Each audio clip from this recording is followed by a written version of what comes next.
Greetings, family. I am Sarah Fanny, a second year business administration student with a concentration in marketing, hailing from the grand city of Jacksonville, Florida, by way of the Motor City, Detroit, Michigan. And today I'm going to share with you just my take on how to be successful in college. Just kind of the things that you have to do to be successful in college. I don't like to ramble or beat around the bush, so let's just get straight to the point. Number one, you're in college for your academics. So of course I'm going to say keep your grades up. You want to aim for a 3.0 or above because that's what employers really look at. Pick a major that you love and that you excel at. When I first came to college, I was a pre-pharmacy / MBA major. And pharmacy is a 6-year program plus the MBA thing. So it was a 7-year program. I was like, yes, I'm going to have these dual degrees. I'm going to be so successful. And mind you, I didn't want to work as a pharmacist. I wanted to be a pharmacy manager.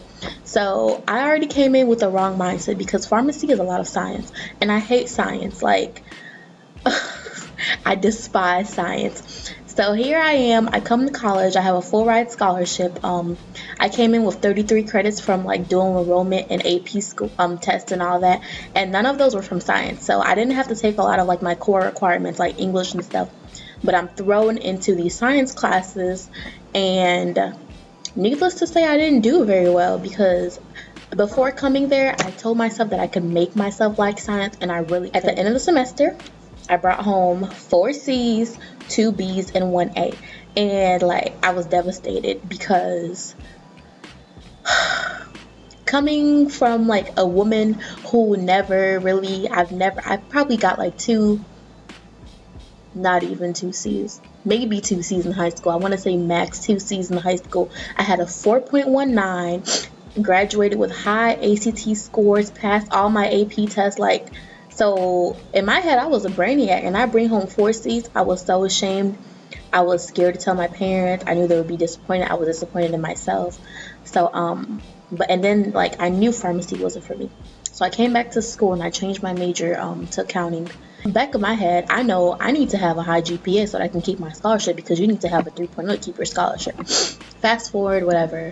I kept my scholarship basically. So yay me. But the moral of the story is, pick a major that you love and that you excel at. But also remember, pick a major that you know that you will find a job in, because there's nothing worse than graduating with this big fancy diploma that you paid a whole heck of a lot of money for and you can't find a job. Also, there's nothing wrong with changing your major a couple of times. Just make sure that you do it kind of early, because you don't want to be like a 3rd year going into your 4th year and you realize, oh, I don't really want to be an engineer. I want to do business. Then you have to like go back and take all of those classes, which prolongs your time at the university, and you don't want to do that. Also, make sure that you get involved. I know that the requirement has changed since the class of 2016, and you guys have to have like 30 credit hours and do some community service or whatever. But after you're done with all that, make sure you get involved. My mentor told me to never let any opportunity pass me by, and that's exactly what I do. So I'm sharing that with you guys. I was involved in my freshman year, which was last year. First, I got involved in the freshman class cabinet. I was a secretary of academic affairs for that.